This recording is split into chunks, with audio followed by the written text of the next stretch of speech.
Welcome. Of course, nobody's on yet because this one is totally impromptu.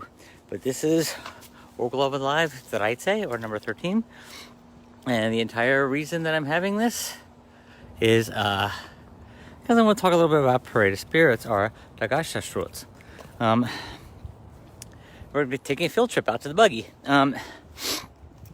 So this is the 11th annual Parade of Spirits in Philly. It originally started actually as Krampus, Philadelphia, but because of the rich history of this region in dealing with these types of spooky kind of events, particularly coming from the Pennsylvania Dutch culture, it's taken on more of a Dutch bend, so to speak, in the past few years. And of course, now that I'm out here, everybody else has to be driving by. So somewhere along the way, I think it was in 2013 maybe, I don't know, but I used the term Parade of Spirits in an interview with one of the former managers, Amber Dorco Stopper, and she liked that term, and it's actually a translation of the Pennsylvania Dutch word "der Geischderschtrutz," which literally means the ghosts parade or the ghosts strut, and that is a reflection of the Wild Hunt, or a meaning of the Wild Hunt from Germanic lore. And December, particularly the time between, say, December 5th and the winter solstice, that was a time of the Pennsylvania Church retreats. Depending on where you were, the dates could vary, but they had all these parades through the streets with people dressed up in costumes, and some of them were kind of bawdy and rowdy, but that was also when the children went from houses to house, and that's also when Belsnickel showed up to punish the bad kids. And Krampus did exist in the Dreizeh, but not nearly as much as Belsnickel, and the two of them actually have serve some similar purposes. One such purpose is taking care of the bad kids, but there is a voodonic kind of strain in there. Belsnickel and Santa Claus are composite figures. They're not solely pagan or solely Christian or solely heathen, whatever. But the composite aspect of it is a product of centuries of people with different beliefs living side by side and influencing one another. But this kind of punisher coming, or seeker of wisdom, it's both actually with Belsnickel and with Krampus. Krampus is a little more wild, but Belsnickel looks for wisdom among the people. If he finds it, he rewards it with a token, or there's different ways of doing this, but it's a token that can be left out for Santa Claus to come and be the wish granter and to give the kids their presents.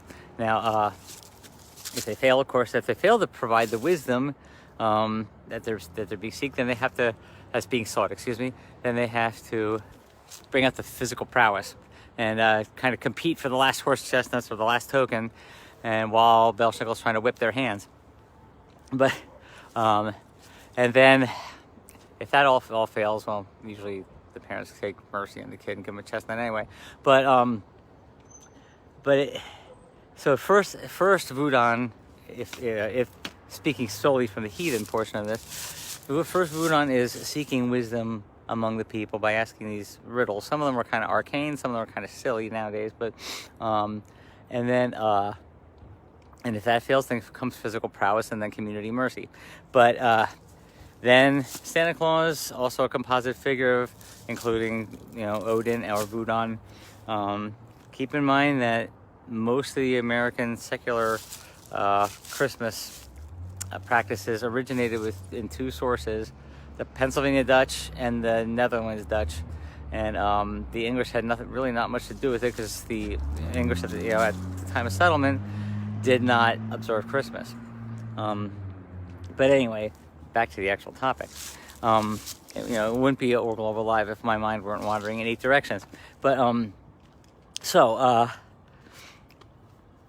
the parade is led by Loyal Eckhart, who is a hero of Germanic legend, but he was said to be a faithful servant to Holla in her life, and his life, geez, in his life. And after he passed away, he continued to serve her well. And he goes ahead of the hunt and warns the living of their coming. And that's my role in this parade. I played Belsnickel the first year, I think, but Geischderschtrutz Eckhart kind of sticks out with me, partially because Eckhart is a family name, and but Eckhart's also a servant of Holla, and well, yeah, that'll make sense to anybody who knows me. But and then we'll have different, characters. Hopefully, a lot of people come dressed as Krampus. Hopefully, a lot of people come dressed as Perchten, or the strange creatures that walk with Berchtha.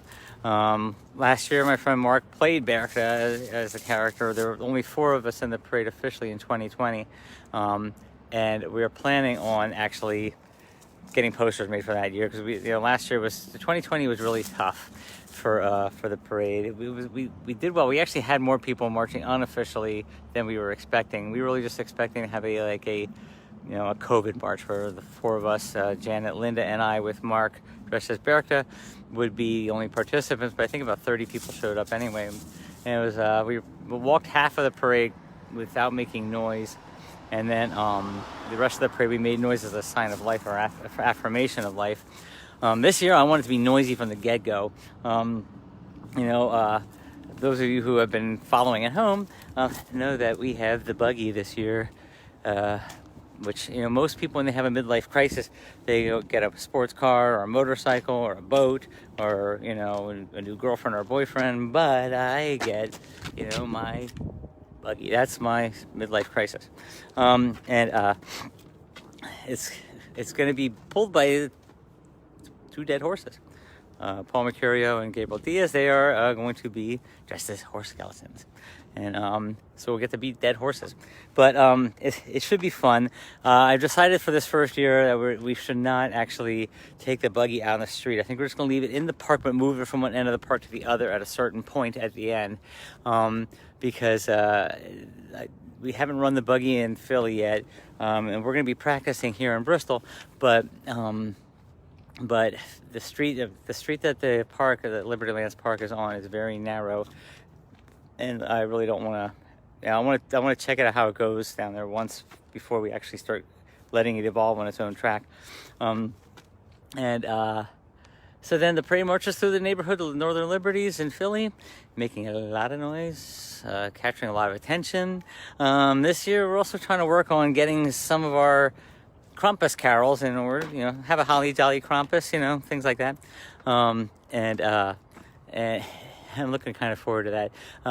In the past 2 events, not last year, but 2019 and 2018, we had the Philadelphia Women's Slavic Chorus with us, but this year they can't be there because their calendars have changed, so they're not together right now.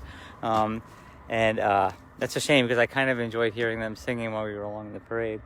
But the parade is open to anybody who, anybody who's not going to be, dragging anybody else. It is family friendly. It is while the lead faction of it and the main faction is, it comes from German and Pennsylvania lore.